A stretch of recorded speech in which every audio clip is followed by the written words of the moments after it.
Hello, welcome to Cinema Savvy, and welcome back to another movie review. Today, we are talking about Wonder Woman 1984, which is the latest film in the DCEU, if that's even still a thing, directed by Patty Jenkins. And we're going to be talking about it today. So we're going to start with spoiler-free. Granted, I don't think the spoiler-free section is going to last all that long, but we will give you a warning before we get into spoilers. We're going to be talking about where you can find this film, because it's all to do with streaming, and there's a whole debate going on about that. But we're going to be diving deep into this film. We have talked about this film already. I did mention on my live stream last night that maybe we wouldn't talk about it and we'd save it for the review, but I felt like we had to. We had to talk about this thing. So, but before we get into our review, over to George with socials. Absolutely, guys. So, as we always say, better to find out our videos. What we're going to do is to get us on social media: Facebook at Cinema Savvy, Twitter at Cinema_Savvy. We're announcing all of our stuff. You just send some of our posts. If it's last minute, we're still going to post about it on there. So, if you are jumping on through site, then thank you very much. And for people that are new to our channel, yes, as we said, we've got a lot of reviews. We've done Soul. When this gets uploaded, this is pre-recorded. We did Soul live earlier today. So if you do like Pixar, if you want to listen to a review about a better film, then please do check that indeed. And I also want to talk about Chris's live stream yesterday, because he went live on Christmas Day for a first-time watch-along. I was at home. I had it set to my TV, my surround sound, everything. We'll discuss about the streaming, how you can watch it, especially if you're outside of America due to the HBO Max stuff. But I was kind of dipping in and out, and I think we ended up at a similar ending time. I think we were maybe 5 minutes off in the end or something like that. But the best way to find us is on social media for that stuff. And do comment along with us on this video. It's going to be premiering. We want to know your thoughts on this film. Have you seen it by now? Are you big DC fans? Are you not DC fans? What are your thoughts? Did you like the first one? We'll get into it because there's a lot of discussion today. I think I'm actually going to bring this up straight away. People really get upset by critics, but let's just hit them once again. This film was on 89% of Rotten Tomatoes on Christmas Eve, which is very good. And that's about 80 reviews. And I was like, I'm very optimistic. We'll talk about Wonder Woman in a bit. I was like, okay, great. And I saw the film. And then I woke up this morning, and this is plummeted to, I think, 69% on Rotten Tomatoes now. I've never, ever seen a film drop off on critic scores on one day, weeks after the reviews have come out, which is conversation number one. Warner Brothers were only screening this film for specific critics who they probably knew were going to like this film. Can't tell you who they were, can't tell you them individually, but I would bet it's people orientated around blockbusters, around comic book films, and around DC. That's conversation piece one. I've never seen a Rotten Tomatoes score drop 20%. That, honestly, I woke up, I sent you that screenshot. Yeah. And that has completely blown my mind. So if you're already upset about critic scores, then it's probably time for you to leave the stream, because we're not going to get any nicer than this. Now, granted, like devil's advocate, like our lives don't revolve around Rotten Tomatoes or percentage scores or anything like that, but it is an indicator. It is a very clear indicator that maybe not as many people like this film. And just going back to before we have the army of DC fanboys and fangirls, and they will be coming. It's only a matter of time. I enjoyed the first Wonder Woman film, which was also directed by Patty Jenkins, 2017's Wonder Woman. At that point, that was the first film in the DCEU where I actually walked out and said I had a good time with that film. I enjoyed it. It was a good origin story for the character. Some people have criticisms towards the ending act of that film, but I didn't really have a problem. I'm like, well, you kind of need a big fight with your comic book villain at the end of the film. It's just a formula. It's fine. I had a really good time with it. And since then, there have been a handful of DC films that have come out. It really is a handful, but there have been, I will acknowledge a good DC film when they come out. I enjoyed Shazam. Joker, I know technically wasn't part of the DCEU, but I still, fantastic film as a DC film. And I had really high hopes for this one. The first trailer came out. You can see the style with the background. Very bright, very 80s, edited to perfection to Blue Monday by New Order, an epic remix of it. It got me pumped. It's still probably one of the best trailers I've seen in the last few years, just to get you that amped for it. And then we had subsequent trailers that came out for this thing, and they didn't quite hit the heights. They dropped the 80s soundtrack. I was like, that's fine, because the film's still going to be set in the 80s, 1984. What a vintage year that was. There's so many things they could do with it. And we'll get into as to why they didn't do any of those things with this one. I don't know if we're going to go into overall opinions on this, because I do think we probably need to talk about HBO Max in general, like where you can find this film. So in my live stream last night, I had a VPN for HBO Max. As of right now, I believe that's the only place that you can view this thing, but there has been a whole set to about the whole cinema release versus HBO Max thing. Yeah. Before I get to that, I'm going to also back you up with Wonder Woman 1. Yeah. It's a toss-up between that and Man of Steel for me. It's the best DC films. DCEU, sorry, not DC. Let's forget that Nolan trilogy way above. DCEU, I really enjoy Man of Steel, Wonder Woman 1. I had a lot of fun with Birds of Prey this year. I maybe went over the top and said it was the best DCEU film on our review earlier this year. Yeah, you did a bit, yeah. I'll admit to that. But I enjoyed that as well, and I had a lot of fun with Shazam. So there's 4 I really enjoy. And it's this and Man of Steel. I know you're not a big Man of Steel fan, but these 2 are right up there. And I was really looking forward to this, not just for the fact it's a Wonder Woman film. Obviously, you know a bit what used to work, so I've got a bit of a personal attachment to this film. That's as much as I'm allowed to say without breaking an NDA. So when people are going to get upset, so the reality is that I knew more than all of them in the lead up to this film, which makes it even more disappointing for me. And quickly moving on from that, HBO Max, right, let's do this. I've said to you I could do a video essay, I could draw for hours on how this has all gone wrong. Similar to what we said of Soul, they tried to get Soul out across the year and they just can't. And they had to put it on Disney+. Wonder Woman 84 was meant to come out in November 2019, and they delayed it for financial reasons. Financial reasons being they wanted the summer release, not the November release. It was coming out so close to Star Wars. They didn't think it would have that. Oh, we've lost George. Give it a few seconds, everyone will be back. This always happens. Oh, can you just say that again? Sorry. Yeah, it just cut out there. Yeah, so this wrapped in December 2018. This was due out in November 19. It was delayed for financial reasons. They put it to June, get the big summer release date, nab that release date first. Biggest market to make the most money. Wonder Woman 1 was a massive success, came out in June as well. And then obviously the pandemic hit, and then this film obviously delayed to... it was going to be, was it August? Was it end of July? Was it August, like a month after Tenet? Yeah, obviously Warner Brothers, and then at the last minute they moved it to November, and then they delayed it again from November through to Christmas Day with the announcement that it's going to drop on HBO Max. No extra cost, because obviously Disney tried the Mulan fee thing, which didn't work. Now, obviously Disney know it didn't work because that's why Soul we didn't have to pay for. That was free subscribers. And this is really interesting for this film. This had a worldwide release at cinemas that were open. Granted, we live in the UK, meaning you couldn't get to a cinema, so we got our VPNs yesterday. Most cinemas aren't open in the country due to the tier system. Most cinemas aren't open in America. This one came out in China. I think it made 20 million when they wanted it to make 30. Because the sad reality is a lot of people know this film is going to be online in 1080p on Christmas Day. So why travel out your way? Why go to anywhere when you can legally get a VPN, get your HBO Max account, pay for that, get it set up, watch it for free, brilliant. Or you can torrent it, which some people no doubt will do. Which is the big HBO Max discussion of the year, where June is now apparently going back to cinemas only. They're saying it's due to franchise potential. I think it's due to legal letters, personally. They've screwed over many directors. Patty Jenkins has already left Warner Brothers and gone to Disney to do Star Wars, which is probably known about for probably over a year now. That's probably not like a new announcement for her. Gal Gadot's did an interview this week saying she doesn't know about the status of Wonder Woman 3 because Patty Jenkins is doing a Star Wars film. This was another interview. So this HBO Max thing is going to be massive. And the best tweet I saw last night is someone saying, I wonder if Warner Brothers considered, before announcing every film will now premiere on HBO Max, people will tweet an hour in asking, will this film get any better? Or will something happen in this film?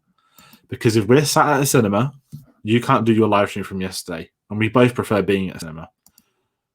But if you're online, you are going to lose money via piracy, via many other means. And there'll be a lot of people in the UK. That's why we said, I told you to tell everyone, this is the VPN I used to watch Disney Plus back in February before it launched in England. There are legal loopholes around it, and there are illegal loopholes for people to do what they want.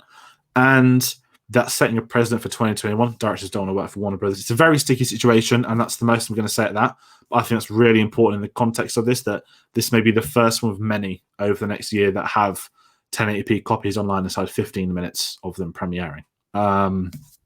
That being said, let's drop all of the HBO Max stuff. We've told you where to get it, where to legally get it in the UK. It's going to be on Sky in a month, where you have to pay for it on video on demand as well. So they're already dropping the cinema releases because they're all closed. Yeah, let's get into it. So, Chris, the plot. You watched the plot. I was going to say, If anyone watched the video yesterday, also big thanks because you would have discovered this film with Chris. I chipped in and out at moments, more to chat to him than anything. So we're very familiar with each other's thoughts on this, but I feel bad making Chris relive this nightmare all over again. So this is IMDb, and believe me, this gives away nothing of the plot. A scant few plot that there is in this film. IMDb says, rewinds to the 1980s as Wonder Woman's next big screen adventure finds her facing two all-new foes, Max Lord and the Cheetah. That's all it says.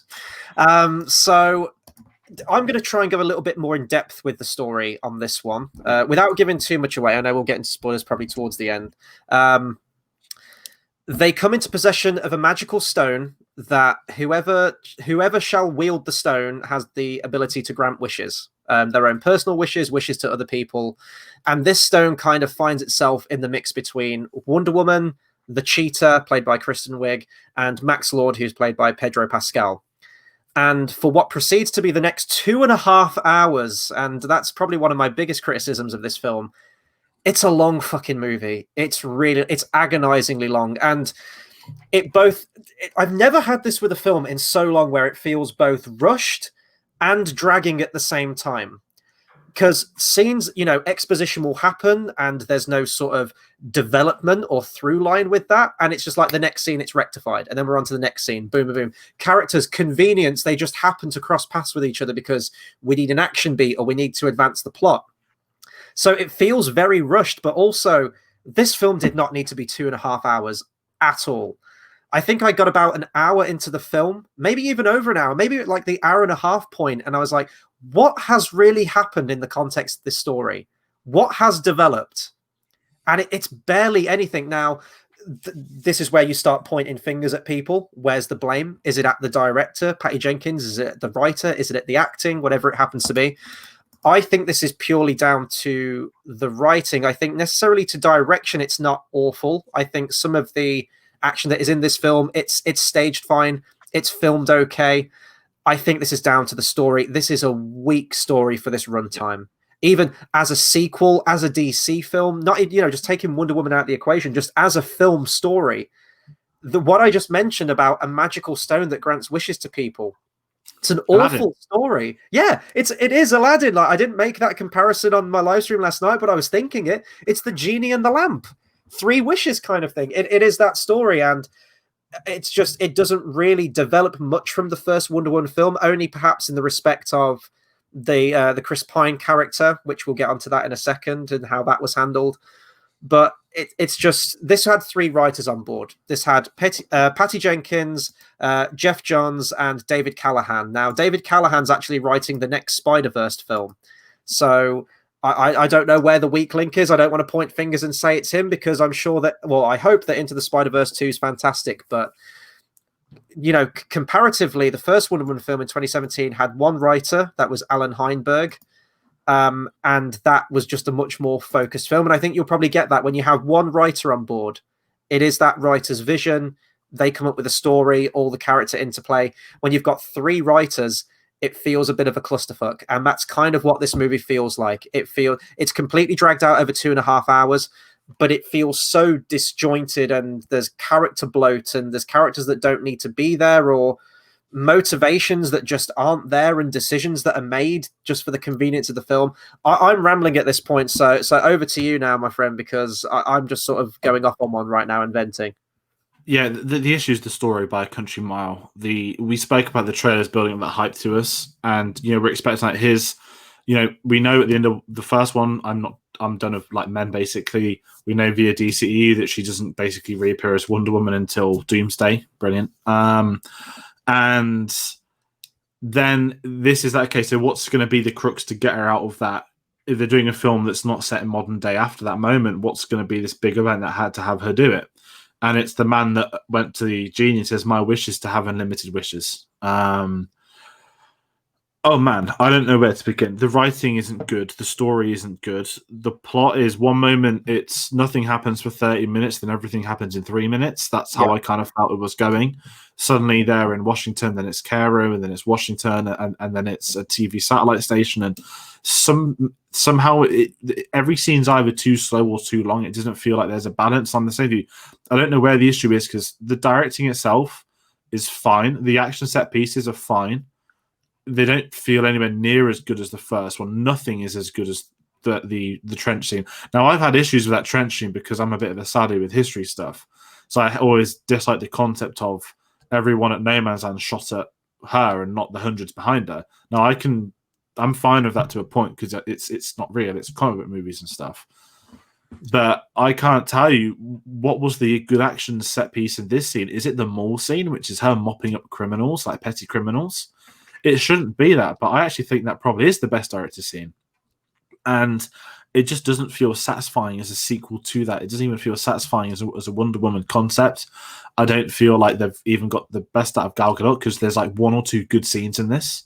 They both involve her, but then it just feels so inconsistent to the rest of the film. Also, time-wise as well, I'm sorry, like halfway through the film they say it's July the 4th, and then the final few scenes are set at Christmas. It's like, is this span 5 months? Like, have I missed something? Or is it an epilogue set 5 months later? I think it's probably an epilogue, isn't it? Maybe. That's probably what I would think. But it's Diana, and that's what was like, it's like X has just finished, and now it's Christmas. Like, it was July the 4th. Anyway, minor stuff aside, the characters aren't well written either. No. Now, we kind of said the return of Chris Pine was really risky because his death in Wonder Woman 1 helps make the film. Mm-hmm. It's that what was the colossal loss that made her retract into the shadows. And when they announced Chris Pine was coming back, I love Chris Pine, but it's like, okay, what's he going to add to this? He didn't actually do anything in this. No, I know, exactly. There's one good scene following a character moment of him, but it's all about Diana. But I don't feel like he adds anything to the film. I feel like there's maybe 20, 30 minutes wasted with that moment. I thought Cheetah, I enjoyed her at the start, and the descent into the stereotypical is probably a better way of putting it. And it feels like someone I've seen 100 times on screen. The only one I truly adored, and this is not down to the scripts, is Pedro Pascal. He is having the time of his life. He is so over the top. He's incredibly over the top, and it's so satisfying. And you can tell he is enjoying being on set every day. You know, we were kind of laughing after. The best comparison of Fast and Furious is that to Vin Diesel, it's his Shakespeare. To The Rock, it's a laugh. That's where I felt with this film. I'm not saying that Gal Gadot made it to be like Shakespeare, but Pedro Pascal has probably stepped into this, read the script, and is like, this is the guy that's in Mando and Game of Thrones. He's looked at this and thought, you know what? I'm back in the Robert Rodriguez, we can all be heroes, taking the piss film, because he is incredibly over the top. Now, I'm not saying he's a satisfying character. He's probably got the most arc of any character in Ultimateness. But it's still not well written. And again, sorry to draw an obvious comparison, his ultimate character arcs equal to that of The Mandalorian, about how a relationship with a child can outlast that of your personal goals and your life projection. And the TV show The Green Alien did it a hell of a lot better. Yeah, no, absolutely. And oh God, where do you start? There's so many characters in this thing, and it's just they're all terrible. So let's dismantle this whole thing. Let's start with G. Sorry. Go on. Anyone that has seen the BBC mockumentary, oh my God, how I've forgotten the name of it. Essentially, guys, if you Google Chubuddy G, he is one of the greatest BBC comedy characters of the last few years. And People That Do Nothing, that's the name of the BBC Three sitcom. One of the funniest shows ever. He's helped made this guy's career. No one knows his name because he was called Chubuddy G. He appeared in this, and when I say it stands out like a sore thumb, he shouldn't be in the Wonder Woman film, and I think he's one of the funniest comedians out there. And I was really excited he was in it for 5 seconds, and then he literally just sits in the back of the room for other scenes. I was like, at least they're doing continuity. But that, to me, that epitomised this film. That Chubuddy G appeared in it. I still need to watch that. You showed me a clip last night after the review. I'm sold, so I will be watching that when I get some free time in between all the stuff that we're watching for the channel. But let's start with Gal Gadot. So I know that people are divided. I know some people really love her as Wonder Woman. Other people say that she doesn't really have much range as an actress. That lack of range for me was very evident in this film. And I don't know if that's down to the material that she was given. She didn't really have much to work with, because this film's called Wonder Woman, but honestly, she's backpedaled to a lot of this film. I wouldn't say the story's necessarily about her. I think it only in the respect of she makes this wish to see Chris Pine's character again, and then ultimately has to give it up and let go of him, which is exactly the same plot arc that she had in the first film where she had to say goodbye to him and move on. We're basically just rehashing that entire character plot line that she went through in the first film, truncated and just without the impact, because it's the law of diminishing returns. His death in that first film, I'm not saying it's like the greatest film ever or anything, or like I was bawling my eyes out, but it was a sacrifice for that character, and it hit that emotional beat at the end, and we went into the finale of the film. So just to take that and replicate that, it's just it feels cheap. It feels like, well, we've got to get Chris Pine back in. People liked them together, and maybe we've got to have some kind of like romantic storyline in there. But in terms of her actual performance, I found her incredibly wooden in this film. If she's shocked, scared, sad, all of her delivery is exactly the same, and she says the lines in exactly the same cadence and exactly the same way. So as a Wonder Woman character, I wasn't particularly inspired. That trench scene, I get like historical inaccuracy from the first film, but it was inspiring. It was cool. I remember when the trailers came out, it was a cool image, but I never had any moments like that with Wonder Woman's character in this film. Let's go to Kristen Wiig playing the cheetah in this film. So you said that you liked her at the beginning. I could immediately see where they were going with this character right from the off. Like, just from her appearance, she's dresses kind of frumpy. She has like the big geeky glasses. She's tripping over and scattering all of her papers on the floor. It's all the stereotypical kind of science nerd kind of stuff that you get in a film. And even as a villain trope, it feels so tired at this point. She's the nerdy, put upon, invisible person in the office who wishes she could be like the main hero and noticed and sexy and confident and all of these things, and then ultimately makes that transition and becomes that character, but from a villainous perspective. And we've seen that countless times. Michelle Pfeiffer's Catwoman in Batman Returns, Edward Nygma, the Riddler in Batman Forever. More recently, we've had like The Incredibles with Syndrome's character, who's that completely opposite, that fan of the superhero, and Jamie Foxx's Electro in The Amazing Spider-Man 2. And there's probably countless more out there, and it has become a really tired trope now. And that's the thing with this film, although it's a $200 million budget, honestly, but it feels so cheap. And this feels like a superhero film from the 90s. It doesn't. We've had so many great superhero films come out in the last few years, and we've had some bad ones, granted, but this just feels so dated, and not dated in the respect of, it's set in 1984 or anything. It's like they could have done absolute wonders with this thing, and they really didn't. And then going to Max Lord's character, Pedro Pascal, I don't care about the character. In fact, we get the entire character's motivation in a very short, quick little flashback montage within the final 5 minutes of the film. And it's just thrown in there. Don't care about the character. He wasn't particularly menacing or threatening, and that kind of goes along with the cheetah as well. It's not an imposing villain. Then neither villain is really inherently tied to Wonder Woman as a character, at least with Ares, and say what you want about David Thewlis's character in that first film or the ending. But, he was a Greek god. It tied into her past. She is the daughter of Zeus, and there's that godlike, equally matched quality to it. But I wasn't terrified by Cheetah. The big villainous moment of Cheetah is where she's just kicking one guy in the street a little bit, and that's it. It's not anything particularly grandiose, but then all of a sudden with Pedro Pascal's character, it becomes grandiose at the end, and to ramp up the stakes, it's this world-ending thing with whoever, this is spoilers now, I guess, whoever uses the stone, civilization is bound to be doomed, and nukes are flying, and refugees are crying, and it's all very sad, and none of it feels earned. But at least Pedro Pascal is having some fun and realizes how shit the material is that he's having to work with. So maybe you can get some enjoyment from his character that way, but for me, it wasn't enough to win me over to his character or the film or what the hell was going on with it, really. Yeah, the cheetah stuff is what I said. The kick in the streets, I was like, oh, this is pretty dark, even for her, even if it was a guy that was trying to get her earlier in the film. And it's like when she moves in, it's like, oh, look, here's me throwing evil bad guys. Here's the hero catching them to make sure they're not dead and stuff. And I get that as a point of being a hero, but when it's in the White House, it's kind of like, okay, then, really. And the Barbara stuff, I didn't mind some of it. Is when it's like, my wish is to be out dead. And I'm like, okay. But what was her motivation? Was there like a sort of romantic? She was nice to her. She was nice to her. She was the first person who's ever nice to her. But in terms of Pedro Pascal, she kind of sides with him and is almost like a sidekick to him and is really protective of him towards the end. But is it just because they like fucked in the office one night? Is that it? And then all of a sudden there's like this budding romance between the two? I think it's just because she wouldn't renounce the wish, so Wonder Woman's going to make him give it up, and she wants to be powerful still. Even at this point in time, she probably could have renounced the wish, and people would still like her. That being said, the Pedro Pascal stuff. So it's hard to even say he's a villain because there's no toe-to-toe, there's no final fight. Spoiler-wise, I spoke to you and said they were hinting at this stone being the object that was designed and created by a god. And I thought this big reveal is going to be that Pedro Pascal has become the god, or the god's using their power to basically transcend into him. And he's literally not. He's literally just yes man. There's a lot of Jim Carrey references. I'm sorry. First one, as I said, is Enigma, basically being Barbara, right?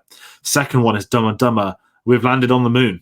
And that's all I could think about during the plane scene. And the third one is the film Yes Man, because it's basically Pedro Pascal called Wish Man. So there's 3 Jim Carrey things to take away from this film.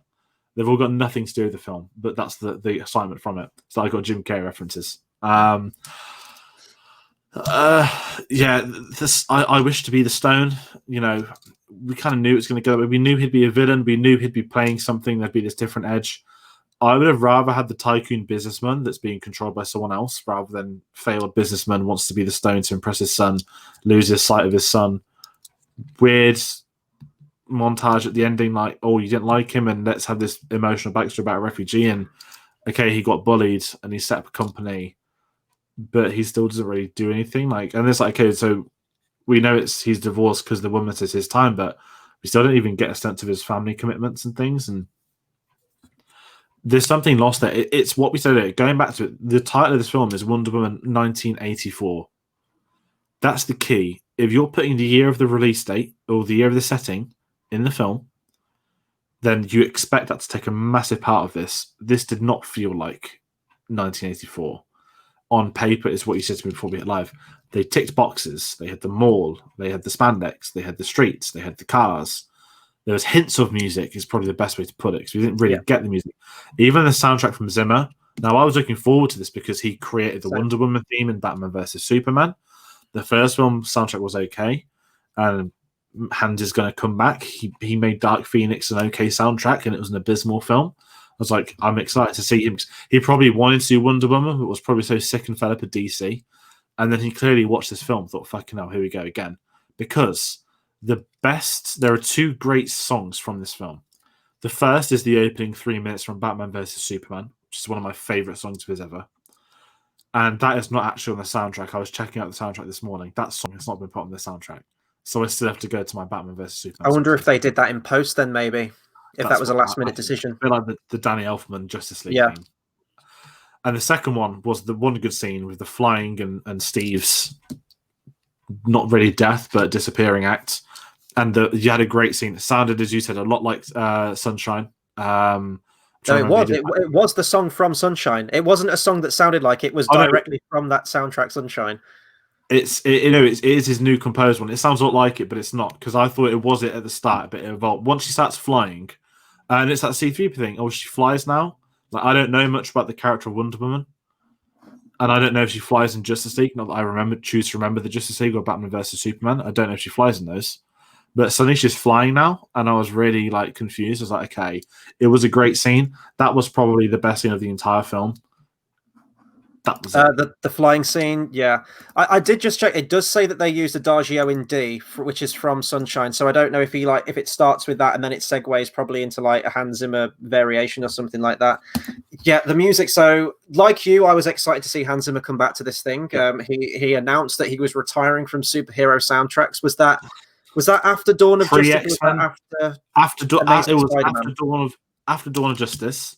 That was I think it was probably around the time they sacked Junkie XL. So I think that was more of a middle finger at DC2. So the soundtrack to this thing, when Hans Zimmer comes up, I was excited. I'll get onto the 80s vibe in just a second, because that definitely deserves a talking point as well, which you mentioned. But I just found this a really lackluster score. You maybe get the main established Wonder Woman theme maybe 2 times in this film. Maybe definitely one time where it's most notable during the car chase scene, in Cairo. That was the only scene where I really remembered it. Yeah. And I think a lot of this is, and this is another criticism of the film, is the general tone of this film.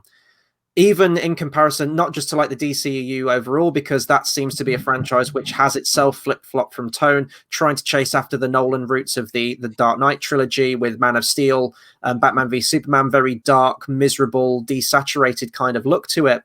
And then since then with Suicide Squad, we had where it was like hodgepodged in editing, where they tried to transform it into a film it wasn't. Now they seem to have gone for like more of a brighter tone to it, but the whole tone of this, it felt just really wacky and quirky and like not even in like a laugh out loud way, but as a continuation, as a sequel to Wonder Woman, it didn't even feel like that film. Now maybe that's because that was a period film set in, you know, like during the World War I times, and this is set in the 80s, but totally it felt like something from the 70s, like Superman the movie, or you know, and that was based on the time, so you would have had something wacky. But there was something about the mall stuff at the beginning, kind of, yeah, it felt like a cheesy sort of like 80s superhero film, which if that was the tone they were going for, I don't think it worked, because it never seemed to commit to one tone overall. It just felt very disconnected from what had been established with Wonder Woman so far. And you're right in terms of the aesthetic. I mean, look at this poster, as I said, look at this style, and you had that all over the first trailer. As I mentioned, the Blue Monday music, and that's what I was expecting from this film. I was expecting soundtrack aplenty, all like classic 80s songs that you're aware of, and everything edited like a music video. It would have been weird, but I thought even the title itself, when it comes up on screen, feels very disconnected from everything around it. We start with this flashback set in Themyscira with young Wonder Woman, which really doesn't have any relation to the rest of the film at all. It's just pointless. Like, we don't need to go back there. It just cements Wonder Woman thinking on her feet as a strong, determined young woman, all of which we got in the first film, and we got her origin story in that film. But when we have this sort of like beautiful landscape shot of Themyscira, and then the weird TV staticky title came up of Wonder Woman 84, and all the font and the opening credits are done in that style, it felt so removed from it. It felt so alien and pointless. And you're right, when you get to the end of this film, nothing remotely in the film directly ties to the 80s. This didn't have to be set in the 80s. Nothing about its style matched the 80s apart from the font.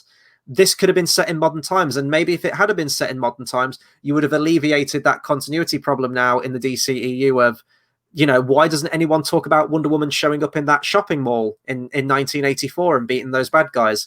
So, yeah, I was really underwhelmed by the soundtrack, and going back to the Batman v Superman music at the very end, very weird, made no sense. Like, yes, like you probably listen to it, if you're familiar with the DC films, you'll probably connect it and go, oh, it's all tying in. But that theme was for the Wayne's murder, and the origin story of Batman, the piano in it and the pace of it, that directly ties into Batman's main theme in that film done by Junkie XL. That theme comes back where probably the most talked about moment of Batman v Superman in the Martha, why did you say that name? It comes back, and again you get the flashbacks peppered in of the Waynes. Why is that music playing over Wonder Woman giving a final speech to the villain? That theme has nothing in relation to her at all. And now it kind of has an overall thing with like leitmotifs and music.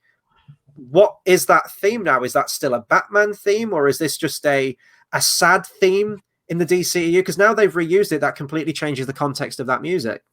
I know, and that's what I was wondering. It's like, oh, Pedro reconnecting with his son. I was like, brilliant.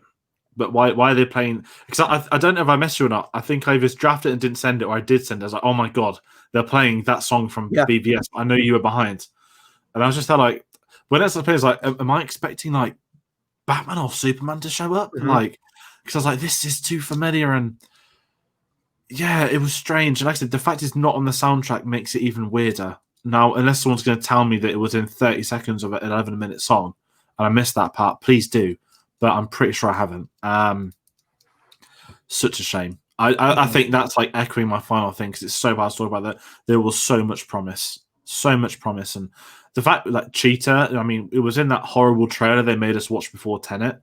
Like the fact they had the full Cheetah reveal and it looked like cats. And she doesn't really do anything. Like she's more menacing when she's beating the shit into someone in the street, whereas everything else just feels caricatural. Like henchman's going to do this to help this, and then she's getting electric. I mean, that was a pretty powerful thing. Like, please renounce your wish. The fact that's like the key to everything is to renounce your bloody wish. She's like, no, never. So then obviously she electrocutes her in like a lake. and it's Savage, and she's dead, and then suddenly she's on the landing platform and she's breathing again and turning, and it just was strange. And then it's like everyone had to denounce their wishes for the plot to finish, and I was just like, it's crap. That's the cheater thing bothers me as well, because I guess it kind of was heading in this direction. But when you've got a superhero film, it always annoys me where the main comic book supervillain shows up in full form, shows up in like the last 5 minutes of the film. Yeah. Or you get so much of like a human version and then they just throw it in at the end. I don't want to see that. If you're going to pick Cheetah, now I don't know much about Wonder Woman's rogue gallery. I don't know if Cheetah is her main villain. Oh, is it? Okay. Her and Ares are her main villains. So the fact they used him in the first one perfectly, being in the God of War in World War One, could not get that any better. Well, the mastermind behind World War One, sorry, makes me actually want to go back and watch the first one now. Mm-hmm. And then it's.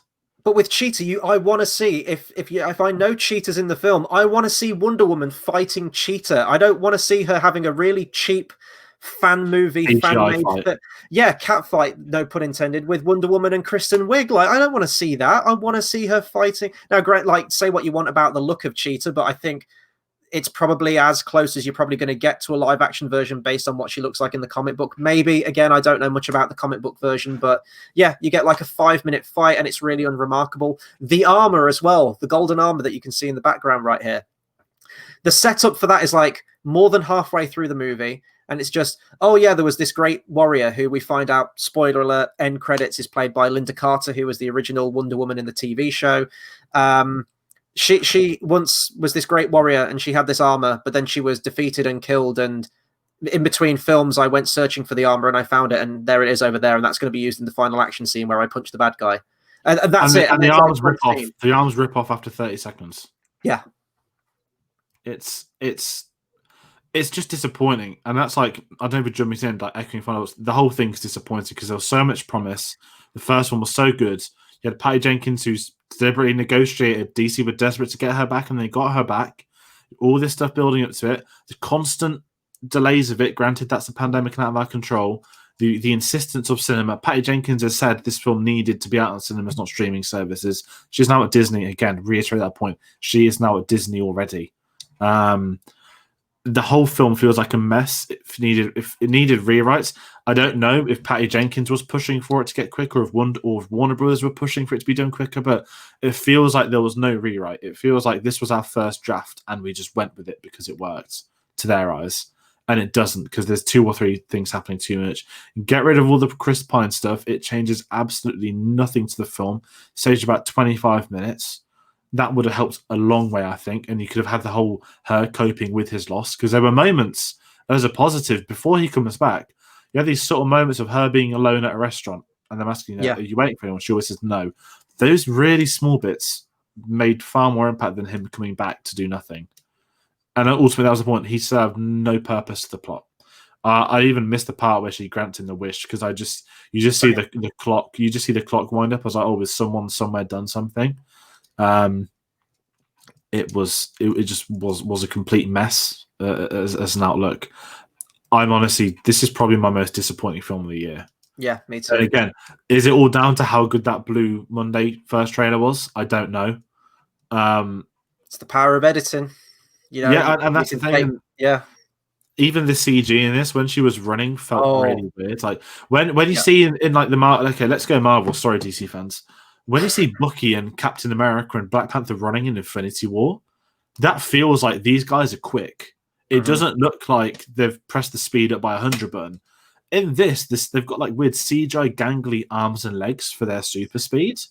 And it looks like this awful green screen behind them. Yeah, and it stands out horribly. Whereas again, when a franchise so similar has done it better multiple times, it's like, well, why don't you just do what they did? Because it wasn't good. And this is going to hit home again, going back to the DCEU nonsense. There was another reason just to stop this madness and get rid of it. It's now. But no, here we are getting The Flash, which is going to reboot it all. We don't know if there's a Wonder Woman 3. We're going to get The Batman, keyword, not Ben Affleck's Batman. We're getting The Batman, a new one, another reboot, not in the DCEU. We've had Joker, arguably on paper, critically acclaimed, the most successful superhero film in history now. Oscar season wise, nothing to do with this, and Warner Brothers don't want to back it. And here they are backing the wrong horse once again. History repeats itself, and I'm just sick of it. And you know me more than anyone. You know I'm more than willing to give films free passes if they're crap but enjoyable. But this was just shit. Yeah, and this wasn't even enjoyable shit.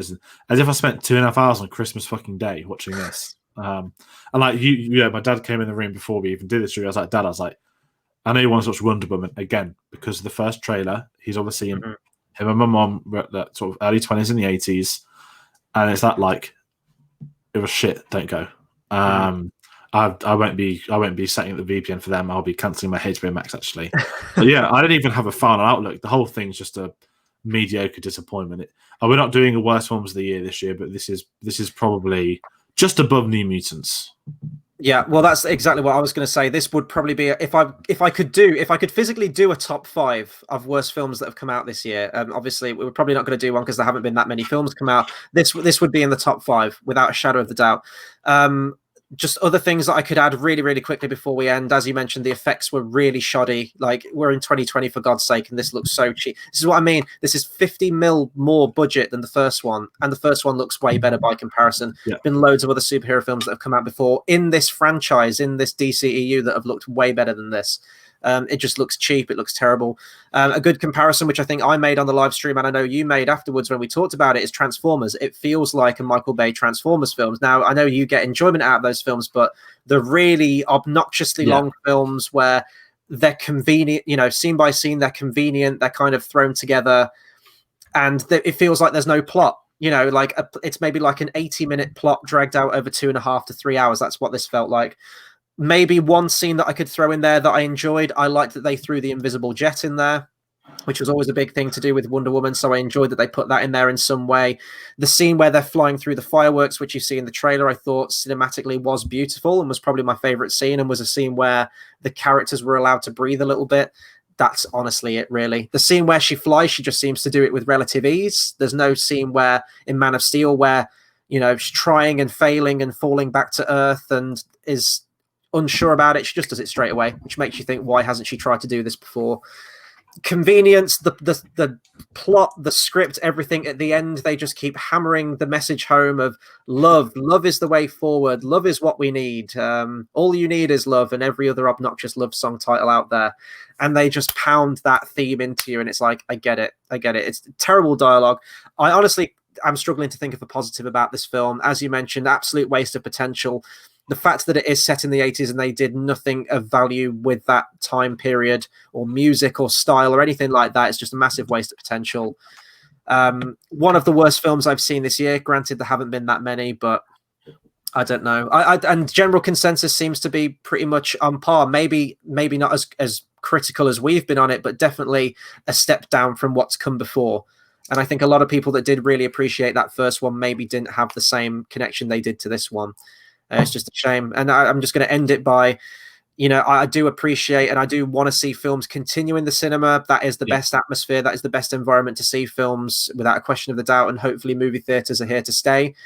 But I don't feel like I lost anything by watching this on a small screen with a single earphone in last night when I did my live stream. And that's kind of a shame. Rounding off with that, it adds to that, me and you discussed this a lot of fair.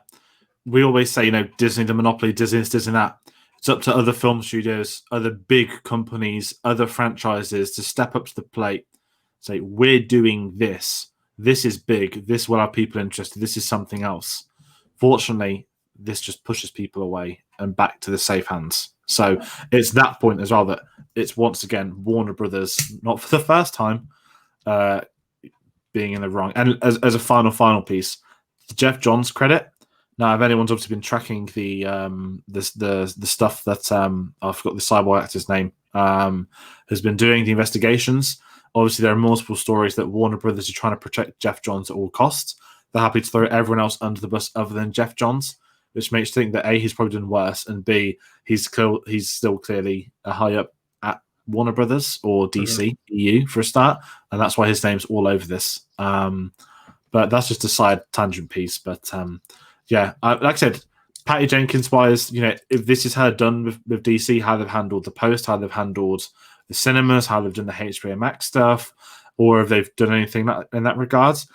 I still think it says a lot that she's willing to go to Disney to do a Star Wars film than to be like, no, I need to do Wonder Woman 3. Look at Taika Waititi. Really good comparison. Am I doing my Star Wars film? Yes, after Thor, because I've still got more Thor films to do. I want to do that first. Even Ryan Johnson, we don't know the outcome yet. I want to do Knives Out, and then I'll go back to it. This is, no, I'm done here. I'm doing something else. That's what I find more disturbing than anything. Easy trilogy, and it's not going to happen. Mm-hmm. Yeah, they've made a rod for their own back, really, haven't they? Ultimately, Warner Brothers, for everything to do with the streaming and losing directors and losing talent. If Patty Jenkins is the one to blame for this, because I know she does have a writing credit on this and not on the first one, then let's hope she stays away from the writing process on the Star Wars movie that she's making with Rogue Squadron or whatever it is. But yeah, there's many people you can point the finger to with this. So yeah, that'll do it for our review on Wonder Woman 1984. So we want to hear your thoughts. Are you as negative as we are on this film, or did you find enjoyment in this film? Let's get a conversation going, and be sure to like, comment, share, and subscribe. If you would like to see a whole scene-by-scene first-time reaction, then please do go back and watch the live stream that I did yesterday on Christmas Day, the live first-time watch-along, because we've kind of truncated our thoughts into less than an hour, but you're just sort of getting my pure, unfiltered thoughts on that as we go through. And maybe I say more stuff as well that I didn't have time for in the review. We have a lot of other reviews coming out. These are sort of like the big 2 Christmas Day films that came out with Soul and Wonder Woman. By the time this goes up, do go back and watch our review on Soul as well, the new Pixar film. But right now, we are done with the new releases, and we are continuing with our Karate Kid franchise reviews. We will have our review on the Karate Kid Part 3 tomorrow as of this recording, and then we've got one more film, and then we're into Cobra Kai. So if you are a Karate Kid fan, if you are looking forward to that series, we're going to have plenty of reviews coming out, not just for this month, but also into the month of January as well. Best way to do that is follow us on Facebook at Cinema Savvy, Twitter at Cinema_Savvy, and we do have some merchandise that you can feel free to check out, and our TeePublic link in the description down below. That'll do it for us for today. Hope you're all staying safe. Hope you've had a good Christmas and holiday season, and we'll see you on the next review.